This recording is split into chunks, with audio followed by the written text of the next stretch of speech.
Well, good afternoon. My name is Mark Skidmore, and I am the director of the North Central Regional Center for Rural Development.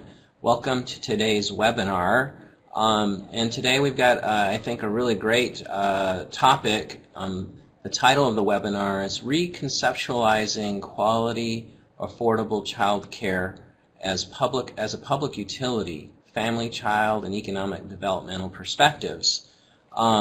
And so I'll introduce the presenters in just a moment, but while you're on, you can see that we have some upcoming webinars as well, and so I just wanted to bring your attention to the one coming up here in about 10 days. This is part of our opioid prevention webinar series, Mental Health Promotion and Opportunity for Opioid Overdose Prevention. You can also see several other webinars that are coming up in March. So we've got a busy series here this spring, so keep that in mind. So today our presenters are Bradford Wiles and Holly Hatton-Bowers. Both of them are from Kansas State University, along with Jesse Piper. And then we also have, as part of the team, Allison Brennan, who's a postdoc with the NCRCRD. The three presenters will include Bradford, Jesse, and Allison. Holly is in New Zealand right now, so she won't be able to join us. And so we wish her well in her travels. And so with that, I'd like to pass it on to Bradford, and he'll get us started. Oh, and one other thing. If you do have a question or a comment, please feel free to just type it right in the chat, and those doing the webinar will catch that along the way, or I might highlight it at some point. Okay, with that, thanks so much for being here and giving the webinar. Great, thanks, and I trust you can hear me just fine. So we really appreciate the opportunity. Yes, my colleague Holly, who is at UNL, is in New Zealand at a conference, and there are funny stories abounding about that, but I'll just leave that we miss her terribly. But she was able to help us put this together and has been absolutely instrumental in executing all of this work, so we appreciate it. So I'm just going to start with an overview of what we're going to cover today. We're just going to do really brief introductions. We're going to talk about some of the theoretical perspectives. So if you look at the title of our talk, one of the really important elements is how do we conceptualize and then further reconceptualize the notion of access to quality, affordable child care. And then give some overview of the work that we've done through the NCRCRD and their support, get to the reconceptualization, and then talk a little bit more about our next steps, of course, provide our acknowledgments, and then there'll be some time for questions and answers at the end. So with that, we'll start out with our quick introductions. I'm Bradford Wiles. I'm an assistant professor and extension specialist at Kansas State, and my main area of interest is really in rural families, and particularly in the interface of systems and their effects on the family, child, and economic development of rural families. Holly, I think, would echo essentially those things.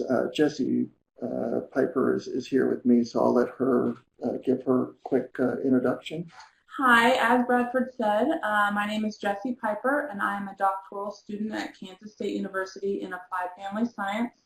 My research area is grand families, but Bradford called me on to the project because prior to coming back to school, I was a director of a local preschool. So pretty invested in childcare in our area.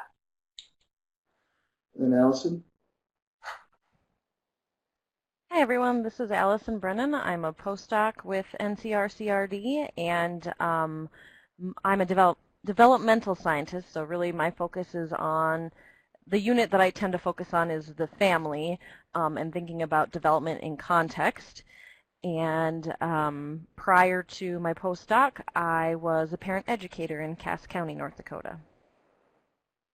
All right, great. And then I want to really emphasize that there are so many community partners that are involved in this work that to indicate that our team is just the four of us is just simply could not possibly be less accurate. We have worked together, of course, as a leadership team, but without our community partners on this work, it simply would not be nearly as helpful nor informative. And so what we're going to do to start is just ask you all a quick poll question. So there's going to be a poll that'll pop up on your screen, and then you'll have a little bit to answer, and then we'll go through it.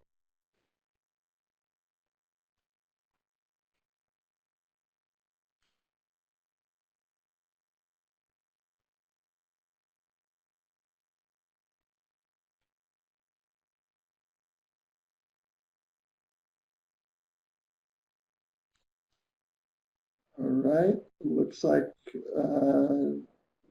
yep, all right, good. I think everybody's had a chance to vote. 5, 4, 3, 2, 1, and all right. So most of you, well, wait, that's not true. A plurality of you indicated that 13,211 was the correct sum for the yearly cost of an infant to attend center-based care. And those are crucial qualifiers there as well. Infants tend to cost more, and center-based care tends to cost more. But because I am a social scientist and I know that everyone would choose the highest number, or at least most of you would, I did not make it the highest number, but it is close. It is $12,272. Now, keep in mind that that figure is supposed to be 10% of a family's total income. So in order to do that, of course, you would need to make $122,720 a year for that to be 10% of your income. So seeing as how the median household income in our counties, both in Nebraska and Kansas, is right around $60,000. That presents a bit of a problem. So we wanted to look at a number of different elements of that. So there we go. So I do think that that's instrumental, though, and hopefully sets the scene for what we're going to really get into. But I wanted to also acknowledge some of the genesis of how we got here. So our program leaders in the North Central region brought us together in Chicago to really talk with other extension specialists about what opportunities we have for collaboration. And then, of course, having the North Central Regional Center for Rural Community Development. Yeah, that's not a mouthful, I swear. Having that opportunity presented just a great chance for Holly and I and Allison then to then work together along with Jesse. And I really can't emphasize enough that all of us have contributed equally to the design and execution of this work. So while there have been different steps and different ways of and in particular different chronosystems. So we'll talk a little bit about that in just a minute, but each of us has contributed equally. And so getting to that, here in Kansas, I was already part of the Potawatomi County Task Force, which is grew out of some economic development work here in Kansas. And it turns out that they had formed this childcare task force that was chaired by Aaron Tynan, who is our extension agent in Potawatomi County, which is the county adjacent to Kansas State. And then when we started looking at ways that we could work across states in Nebraska and Kansas, what we learned is that Nebraska has a tremendous opportunity to also do some needs assessments and try to figure out what we can do. And by the way, the outcome for our grant proposal is the larger grant proposal to external funding sources. And Holly and I, and actually our whole team are working on that currently. And so, but it gave us a really good opportunity to, at first it was a real conundrum because we were staggered, but it actually ended up being extraordinarily beneficial because Nebraska was able to benefit from the lessons learned that we had here. And there were several, everything from the way that we had our survey. Initially, we had it in 4 separate surveys on Qualtrics, to then we ended up doing one. We were able to look at some of the different questions we asked and make them more accessible. And Allison will get into some of those details a little bit later. And then I really want to point out to the Herculean effort that Holly and her colleagues in Nebraska Extension were able to accomplish through her leadership and her collaboration with those extension educators because of this staggered nature. So it at first came as a somewhat of a deficit, but it ended up being a huge benefit because we were able to extend those lessons learned.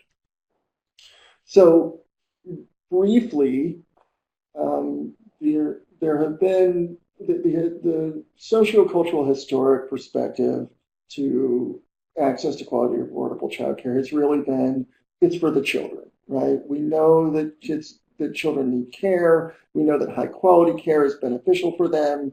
We know that all the tremendous developmental outcomes that come from high quality early childhood education, right? And please make no mistake, that's what we're talking about. We're not talking about babysitting. We're not even talking about daycare. We're talking about childcare and early childhood education. Unfortunately, it's for the children doesn't tend to sell very well for decision makers, particularly policymakers.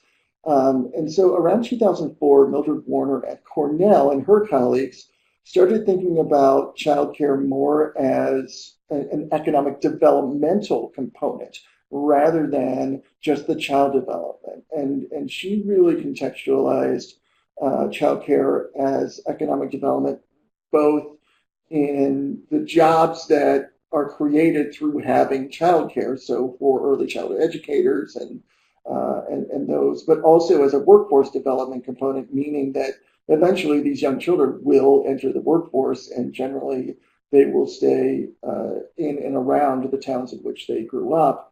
But then, of course, Yuri Bronfenbrenner, again, out of Cornell, informed our view of individuals, families, and communities in context, and in particular, looking at the multiple permeable boundaries between individuals, families, and communities, and how these things affect and are affected by one another across the lifespan. And then what Allison really brought to us as well was the community capitals framework, which really is this notion of spiraling up, of being able to identify assets and put processes in motion that can essentially activate the gestalt of it all, that the sum is more than just the parts. And the irony of this, of course, is that unbeknownst to me, their work here in Kansas State actually occurred in the town of Wamego, which is in Pottawatomie County, Kansas. So that was a real eye-opener, but it has really informed our work. But as you can see, these things are somewhat disparate, meaning there's the child development angle, there's an economic development angle, there's a little bit of family in there, and then there's the community as a whole. And after we talk about our work, we'll then be able to talk about how we would sort of modify some of our theoretical perspectives to account for what we found in our data. So one of the things that will be helpful as we go forward is to think about access and quality and affordability. So this quick matrix, just 4x4, gives you a perfect insight into the importance of quality, affordable childcare, right? So if it's high quality but it's unaffordable, it might as well be in Timbuktu. It doesn't matter. If the people in the community can't afford it, who cares, right? If it's affordable but low quality, well, fine, families can work, but the children aren't benefiting. And then further, the families aren't benefiting, right? Because low quality childcare has its own problems that can often manifest in poor behavior, in poor access, in multiple different family processes that can affect the family development. And of course, it's also suboptimal for the child development. So what we really want to do is get this high quality and affordable care scenario, this upper left-hand quadrant, right? That's optimal for economic and human development for children, families, and communities. But keep in mind that access also cannot be ignored, right? So when we talk about affordability and quality, those are two of the main ones. But if, for example, they're not open, if they're not close enough, if they, continually have turnover such that they're not able to maintain their accreditation, et cetera, it might as well just not be open either. So these three things, affordability, quality, and access, just all work in tandem when we conceptualize access to quality, affordable child care. And then layering on top of that rurality as a consideration, it really brings this whole concern about how we conceptualize access to quality, affordable child care in Kansas and Nebraska communities to bear. So what we did was so now I'm gonna switch gears a little bit and talk about what we have done to date. I mentioned the Potawatomi County Child Care Task Force earlier. I work directly with them on both the quantitative and qualitative measures, and we essentially my role was to provide a menu of different surveys and then work to balance this age-old question of quality of data with length of time to take a survey. And for any of you who have done community-based participatory research, that's the CBPR there. Sometimes it's referred to as action research, although CBPR is sort of an outcropping of that. Anytime that you're seeking information, there's always this balance. And so what we did was we created this hierarchy of what we were most interested in were adults who were either currently had care or adults that were seeking care. And then after that, and essentially, actually, it was adults seeking care. So if you had a child in child care, but you were also looking, that was condition number 1. Adults with care were then condition number 2. So if you weren't looking for care but had a child in care, you were condition 2. If you were a child care professional and weren't looking for or had kids in care, you were condition 3. And then everybody else was the general public. And then from a subset of that, or essentially, we also created qualitative measures, both sort of short answer elements, which some would argue are not qualitative, and I get that, and I'm not going to get into that here. But then we also had focus group samples that were from the same subpopulations same subsamples, and about 65 to 75 minutes each. And Jesse will talk a little bit about those, and Allison will talk about some of the results. As we go, I would ask Mark to put in the next poll question. I think he can pull that over.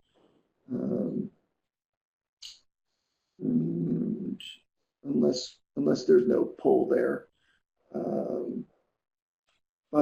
So what I would ask us to consider at this point is what do we think the most important factor for those looking for childcare in Kansas is. So you have cost, scheduling, location, trust, activities for children,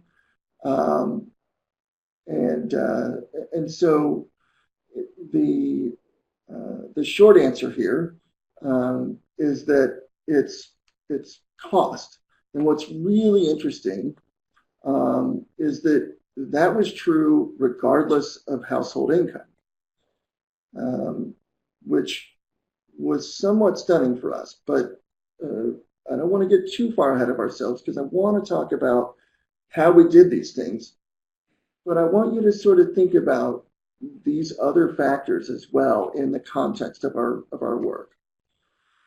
So to recruit participants, we did everything we possibly could. We had an online presence. We did the local newspapers. We have a hospital in our counties.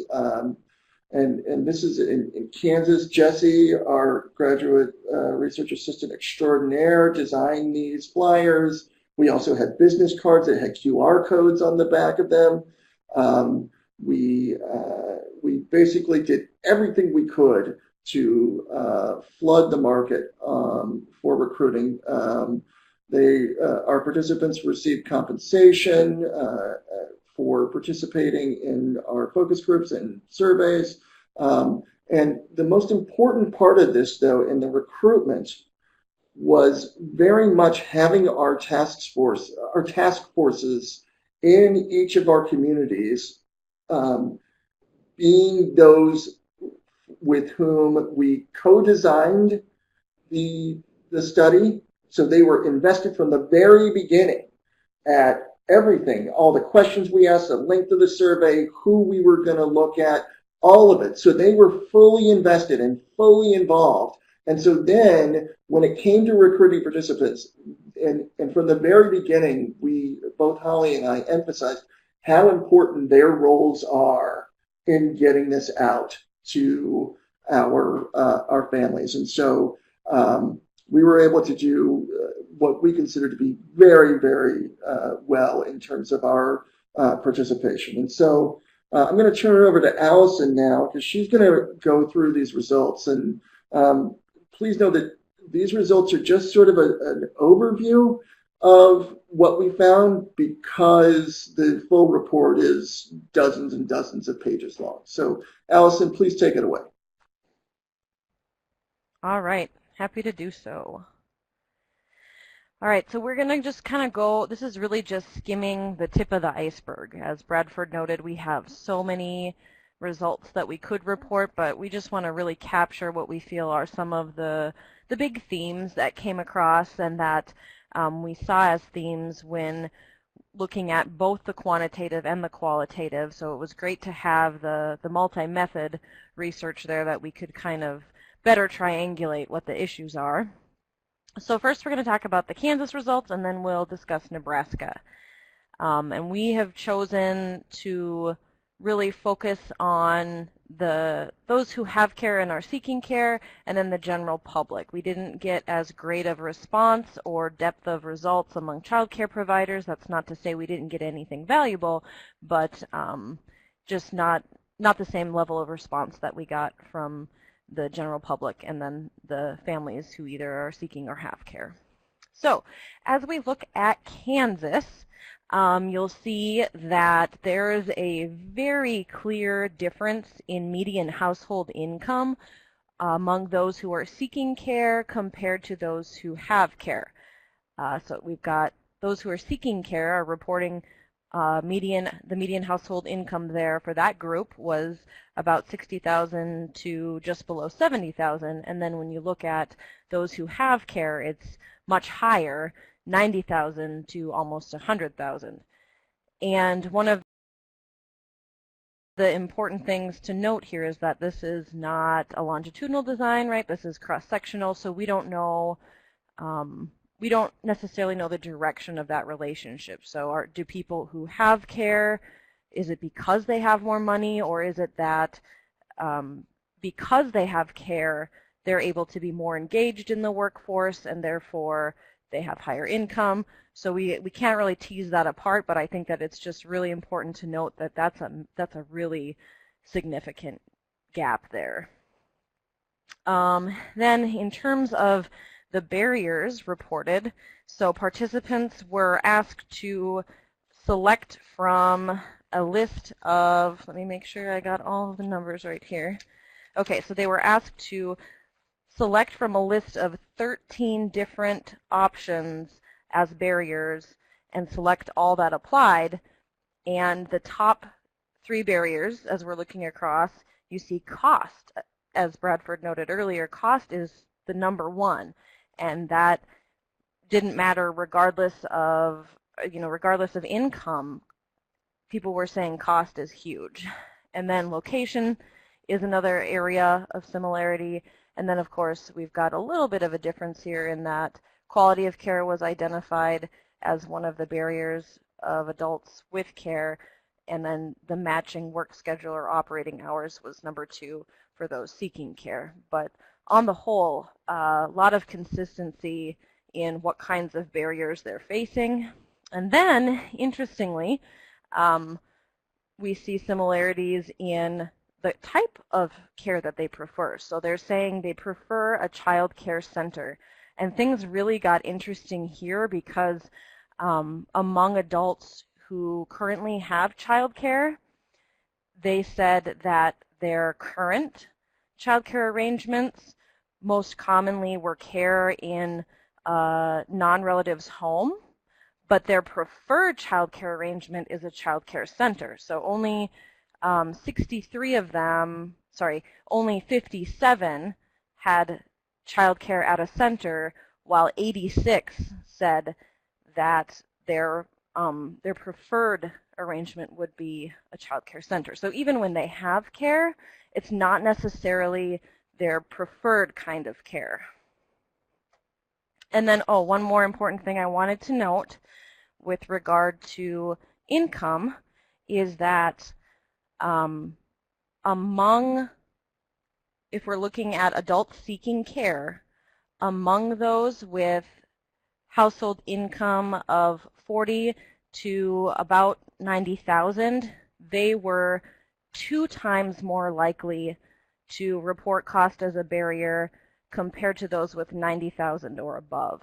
So cost seems to be a factor for everyone, but it is also true that for families who are lower, in the lower income brackets, they are more likely to experience that barrier, which of course makes good sense. Okay, so if we're moving forward to Nebraska, similar, our subsamples here are similar in terms of race and ethnicity, fairly close in the average age, but there again we see that gap. Those seeking care their median household income is about 30,000 lower than those who have care.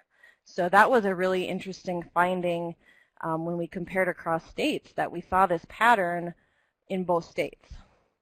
And then if you're looking at the adult seeking care, one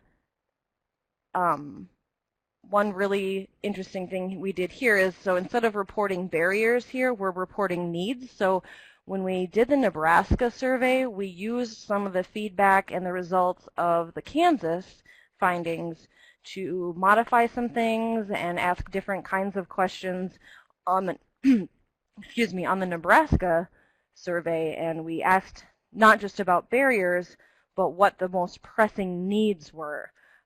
So that really, and in my mind, asking them about what the most important needs are, that really sets it up to to go to community stakeholders and say, look, these are the things that have been identified as gaps in the care, as really pressing needs. This is something that's a little bit more actionable, and I think you can really use that data to help communities make decisions about how they might respond to these issues. And then again, we see a clear preference for child care centers.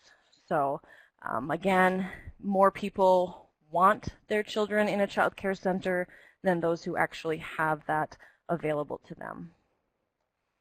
All right, and I think, yes, now we're going to move into the general public. This is where things also got pretty interesting. So we're back to Kansas, looking at what the general public had to say with regard to a series of statements, their perceptions. Oh, sorry, we have a comment here. Higher income people more likely to have 8 to 5 jobs, so schedule is not as big of an issue. Good point. Okay, so if we're looking at the general public, we had a series of statements and we asked them to respond on a range of strongly disagree all the way up to strongly agree. And so what you're seeing here is we've collapsed across those categories, so that strongly disagree and strongly disagree and disagree are just being combined as disagree. And then agree and strongly agree are combined as agree. So we did collapse across there for simplicity's sake when we're presenting the findings in this format. And so what you can see here is that a very sizable number of people disagreed that families in their community had access to adequate childcare. And then the part that really made us excited is that people agreed, a clear majority agreed that access to quality, affordable childcare is an economic development issue. And then with regard to these various entities that could serve a role in addressing these issues, we were a little bit surprised to see so much agreement that federal or state government has a role to play and that county government has a role to play. Lots of agreement there. And then churches, there's some agreement there as well. And then as we move forward to Nebraska, saw some similar things. So again, we're seeing a very large number of people disagreeing that access to adequate childcare exists in their communities. And then the economic development issue, there again, we see a majority saying, yes, this is an economic development issue. And then even stronger support, right? Let me see. Yep, I was going to say, I think that's what I'm trying to say. Yeah, greater support in Nebraska for federal and state involvement to make services more affordable. And again, though, we're seeing some pretty strong support for county government. And churches, less support there.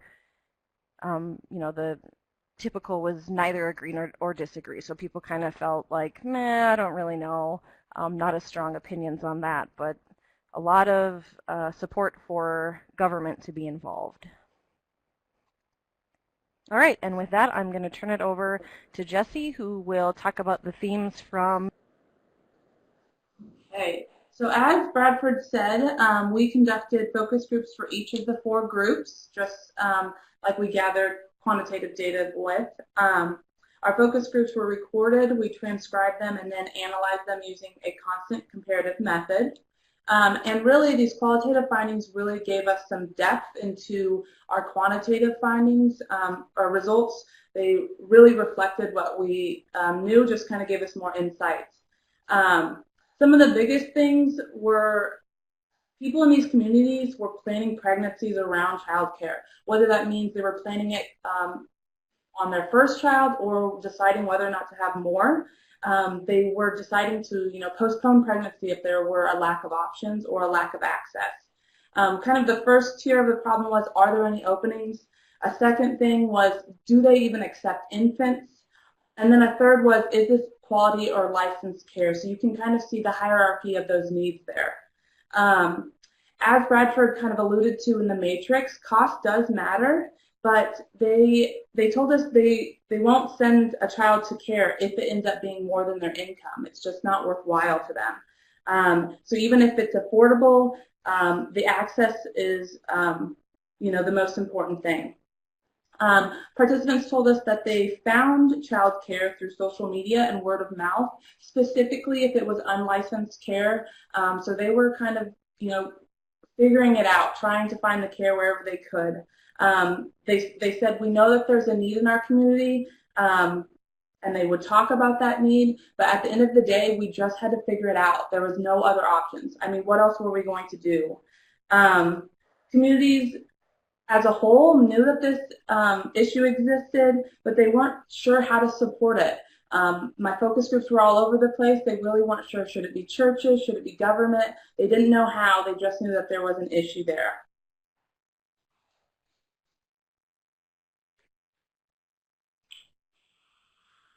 Okay, and then before we get to the next part of the, to give you some context to those, we're going to just ask you a quick poll question, and it's really, has anybody ever thought that people needed to plan their pregnancies around childcare, meaning access to quality, affordable childcare? So yes, you've seen that. No, not until this presentation.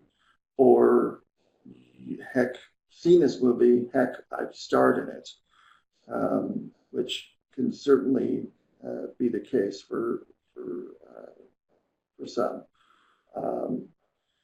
And in the interest of time, we'll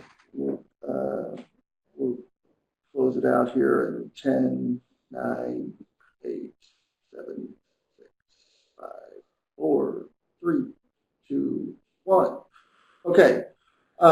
So 57% of you said that yes, you've seen this movie before, and then 5 of you said no, not until this presentation, and 1 has starred in it. For that one individual, I'm so sorry. But I will say, this could be a gendered component, but I don't think so. This had not occurred to me that families were having to plan their pregnancies around the availability of childcare. So that was a real shock to us, and in particular to our stakeholders. So I want to just provide a few quotes here and let Jessie sort of summarize for you. Yeah, so like Bradford said, these quotes that we're providing, they really just provide us, concrete examples of what our participants were saying. But I'll just summarize for you as you read. There were people in our groups that were deciding to stay home and open care just so that they had a place to send their child and also get an income. So that's kind of related to those pregnancy decisions. Again, cost matters, but if the care doesn't exist, it can't even be an issue at that point. If it does exist, the cost is absolutely overwhelming for families, we were finding, especially infant care, like Bradford alluded to. Infant care was just astronomical. And like I said before, access is a bigger issue in the smaller areas, in these more rural areas, but cost seems to be a bigger issue in the bigger areas. All right. So after all that, we came to this realization that we need to reconceptualize childcare. And one of the most important things that we need to consider is that the cost of childcare is more expensive than tuition at either University of Nebraska-Lincoln or at Kansas State University. In fact, the best way that I have conceptualized it is that you're essentially sending your child to private school.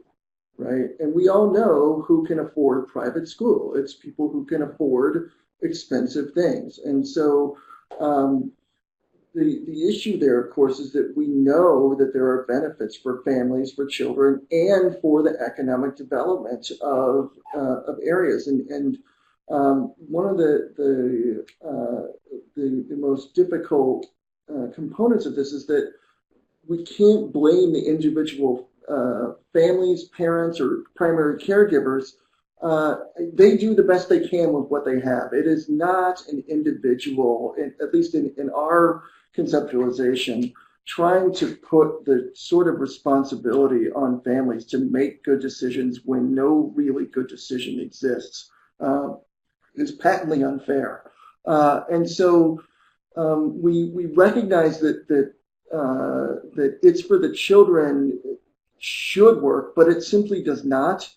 And then what we continually find are these notions of balancing the individual responsibility, the orientation, which is very prevalent in our rural communities in both Kansas and Nebraska, with the understanding that rural communities are really suffering, and many are starting to fade due to aging out and lack of opportunities.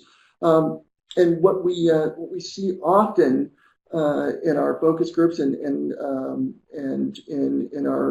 much of the other data that we collected, again, we barely scratched the surface, but is that there's a recognition of the need to do something about this, but no concrete way of approaching that. And so for us, after all of these this hard work, we've really thought about thinking about access to quality affordable childcare as essentially a utility. It has the same level of importance to families, and particularly for economic family and child development, as internet and phone and electricity, right? If you're trying to recruit and retain young families to come back to their communities of origin, if they can't work because they don't have access to quality affordable childcare, it becomes a very difficult proposition for them. Further, many of the families that would return have college or other trade school debt, and thus need to be able to work to earn the capital. And so we've started really thinking about, okay, we recognize that this needs to happen, and we need to pursue efforts that are a mix of public and private funding support. So using the economic development angle with those who need the workforce. So primary employers, hospitals are a perfect example. And we know how difficult the rural hospitals are having it these days, partially because of changes to healthcare, but also recruiting and retaining good talent has been an ongoing problem. And oftentimes that can be related to the access to quality, affordable childcare. And so what we really want to do is get at this three-legged stool of family, child, and economic development. We know the child development, we know the economic development, and then the great thing is, what's the number one thing people fight about? Money. If you have access to quality, affordable childcare and you're not spending 30% of your family's budget, which is oftentimes more than your house or rent on childcare, that can ease a lot. So what we're trying to do is really take this approach of using this as an opportunity, much like providing high-speed internet. And in fact, one of our partners in Potawatomi County is the high-speed internet provider in Potawatomi County, and they get it. And so what do we want to do next? Our next steps are, we want to expand some data collection. So one of the cool things is, as we move through this, several other communities in Kansas as well as in Nebraska have said, hey, we want to use this. We want to also expand data collection in Nebraska. That was my fault. I should just be one in. To have Spanish translations as well. We have a community out in the far west part of the state that is a majority Spanish speaking, and so we're really trying to accommodate that for their needs, for the community's needs, because I mean, really, language is not should not be a barrier in understanding what the community's needs are. And then finally, of course, our goal is to submit a proposal to USDA for funding for these communities. So using the rural community development grants to help them build on these data. So this is simply a starting point to help these communities, right? And this has been a really important part of our work. I do want to point out some of our successes, though. So one of the things that has happened as an outpouring of this and as an outgrowth of this is that we did get a child care center going in Onega, Kansas, which is in Potawatomi County, as a direct result of all of this work. So we were able to demonstrate very clearly that there's a need, and the hospital there was very much on board for multiple different reasons, but not the least of which is we know that employees who have access to quality, affordable child care have fewer sick days, are more productive, et cetera, et cetera. I mean, it's just a higher quality of life. Happy workers are good workers. I'm going to be spending the month of June in D.C. As part of a visiting scholars fellowship. And then I've also, my colleagues and I have given presentations to the National Council of Family Relations and then in a consortium at the University of Georgia on these methods and tools, and these are also being used across the country now. We were able to get some support from the Potawatomi County Economic Development Corporation. And then in Nebraska, their data is also being used to inform larger statewide needs assessments around this. And much like in Kansas, they're getting a lot of traction to expand this work. And so it's been really encouraging. But again, I can't emphasize enough that this is the first step in the larger process. This information can't just sit stagnant. We need to be able to act on it. And the first way that we see acting on it is conceptualizing it as utility and having community conversations with key stakeholders, which is across the board, everyone from childcare providers and parents to the head of the Chamber of Commerce and everyone in between. And that's our next steps, is to really get that going. I would be remiss if we didn't acknowledge the Potawatomi County Child Care Task Force, which includes Aaron Tynan, our extension agent there, Jack Alston, the CEO of the Potawatomi County Economic Development Corporation, but also Mary Altenhofen and the Boys and Girls Clubs, and Mary's at KDHE, our licensing body. We had the Chamber of Commerce, and then all of these Nebraska Extension educators who were instrumental in helping Holly Hatton-Bowers achieve the results of their work. And then, of course, Rosa and Mark and our colleagues here in Kansas, Amy Baker and Christina Holmes. So with that, I think we're ready for some questions. I do want to just acknowledge that we do sincerely appreciate the support from the North Central Regional Center for Rural Development. Okay, thanks, Brad. We do have just a few minutes for questions, and if you look on your Everyone tab under the chat, you'll see several questions. The first one was by Carol. Why did you choose county government rather than municipal boundaries or government? That's a great question. I think particularly in our rural communities in Kansas, the way our governments are set up here, the county is sort of the most I want to say the most universally recognized in our communities. I can't speak for Nebraska so much, but the way our funding works in Kansas, everything that municipalities get, or not everything, but most of the things that they get flow from the county, and so that's why we asked. Although, truthfully, that's one of those things that we would likely revise moving forward, because we want to separate that out. I do want to say, though, that balancing the number of questions we ask with the amount of time that people take was a huge challenge. Our partners at the table really wanted to keep the amount of time to 5 minutes or less, and so you can imagine what we could do in that. But as a result, we got really good response rates. So, it's always a balance. Tanya also has a comment about a county in southern Indiana that tackled the issue by creating a childcare center where the county economic development agency partnered with businesses and community members to make it happen. Just noting that it would be a great case study or compare with some others. Do you have other comparisons that you could make with Tanya's example?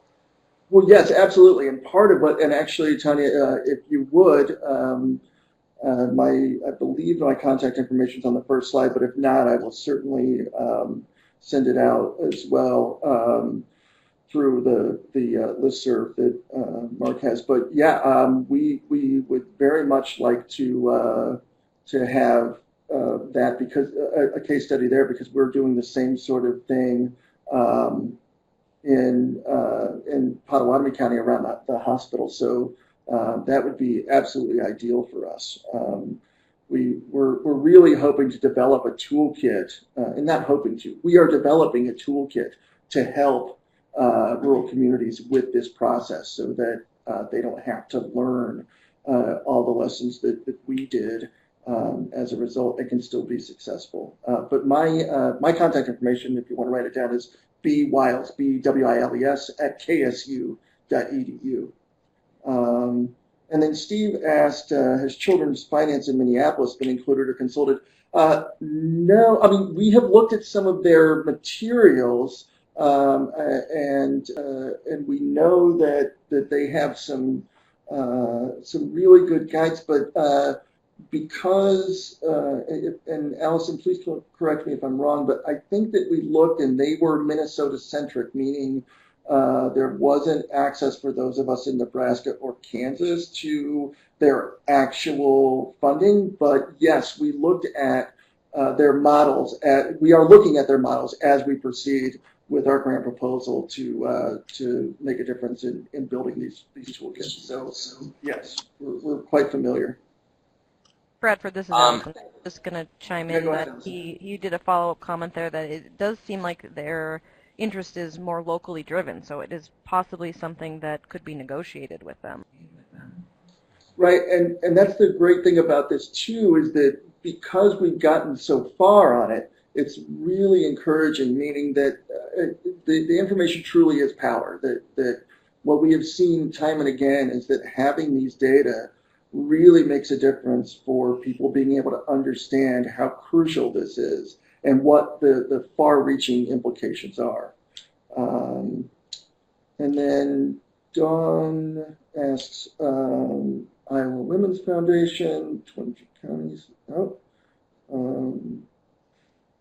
Nice. If you have, yeah, I would love to see that toolkit, and we could certainly work together on informing that and vice versa. I mean, we are really looking at creative ways to build in. And one of the things that keeps coming up for us again and again is balancing this, pardon me, but this really libertarian notion of we figured it out, you're on your own, there's no good role for government, which we don't see very much in our survey results, but at some of the leadership levels we see this with the notion of communities coming together and the difference, the long-term difference that can make. And it's been the vacillating across different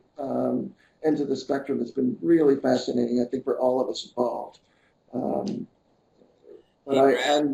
Yeah, please. Yeah, just a question about, you're surveying people who may have needs with childcare, and there are lots of benefits to the community of potentially subsidizing that and making it more affordable.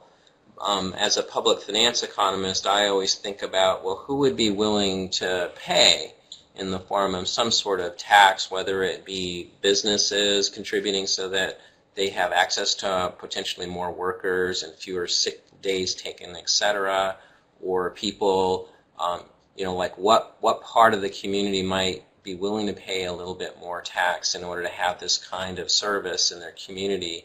and maybe even grandparents who might be leaned on more than they'd like to be would say, yeah, sure, that sounds good. So is there a coalition in the community or the county that would support this kind of effort? Have you thought about surveying not necessarily people who directly use the services, but those in the community as well? So to answer your question, yes. One of the things that we did early on was actually talk to a number of the HR representatives. We didn't report on that here because in the end, I think, and Jesse, correct me if I'm wrong, but in the end, they ended up actually talking more like parents than they did as HR representatives. But yeah, so one of the things that we have noticed, and in particular with our economic development partners, is their desire to be supportive. So when we think about, in fact, I gave a presentation about a month ago to the Economic Development Corporation here in town, in Potawatomi County, and they're essentially at that point, Mark, where I think they're ready to, in fact, the question was, well, how much do you need and when do we start? And so I was able to say, well, we don't know how much we need yet, but as we get our grant proposal in, I talked very much with them about matching funds and then the sustainability component of how we can do that. And one of the models that we talked about is them essentially guaranteeing infant spots. So regardless of whether their employees have infants or not, maintaining those slots so that they are available for recruitment. The problem with that's not exactly the way I want to put it, but the barrier for infant care is that it is very labor intensive, meaning for every 3 infants, there needs to be 1 adult. As you get into the 4 to 5-year-olds, that's 1 adult for every 10 children.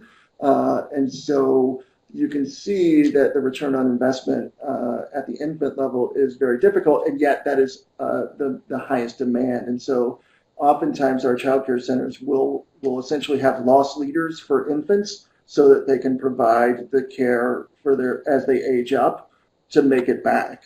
And so we're really trying to figure out useful ways to have our businesses subsidize those things so that they are predictable, sustainable, and accessible. And then the challenge there, of course, is the equitable component is, can someone who doesn't work there, if that slot's open, take that, or does it need to remain open, et cetera, et cetera. And we're trying to work through those things, but